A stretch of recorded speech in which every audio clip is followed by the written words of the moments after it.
Si è svolto oggi presso l'Aula Giglia del Libero Consorzio Comunale di Agrigento un interessante incontro organizzato dall'Ordine Regionale dei Giornalisti sul tema quei tesori di informazione e comunicazione, professionalità, strategie e competenze per la promozione del patrimonio culturale Agrigento 2025. A porgere i saluti il presidente dell'ente Giuseppe Pendolino, che ha ringraziato l'Ordine per l'importanza del tema svolto nell'Aula Giglia, luogo istituzionale di dibattito e confronto, presenti tra le altri Orazio Vecchio, presidente del gruppo Uffici Stampa della Sicilia, Simonetta Trovato, addetta stampa delle Vie dei Tresori Agrigento 2025, Tiziana Tavella, coordinatrice della Commissione Nazionale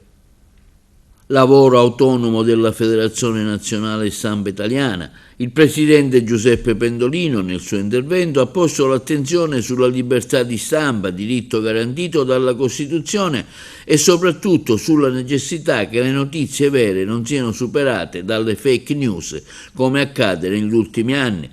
Piena solidarietà e convinta è stata espressa da tutti i colleghi presenti a Sigfrido Ranucci, figura storica del giornalismo italiano, dopo il fallito attentato alla sua persona. Durante l'incontro sono stati premiati alcuni giornalisti che si sono distinti per meriti professionali: Nuccio Molino, capo dell'ufficio stampa del Comune di Catania, Alessandro Ricupero, direttore dell'ufficio comunicazioni sociali dell'Arcidiocesi di Siracusa, Sara La Rosa, responsabile dell'ufficio stampa del Parco dei Nebrodi, i vincitori del premio giornalismo siciliano, l'addetto stampa dell'anno rispettivamente nella sezione pubblica amministrazione, della sezione imprese, organizzazioni private e no profit e della targa giornalista GUS intitolata a Massimo Bellomo Ugdalena. Uno speciale riconoscimento è stato assegnato a Rosa Di Stefano per la sua attività a supporto del sindacato.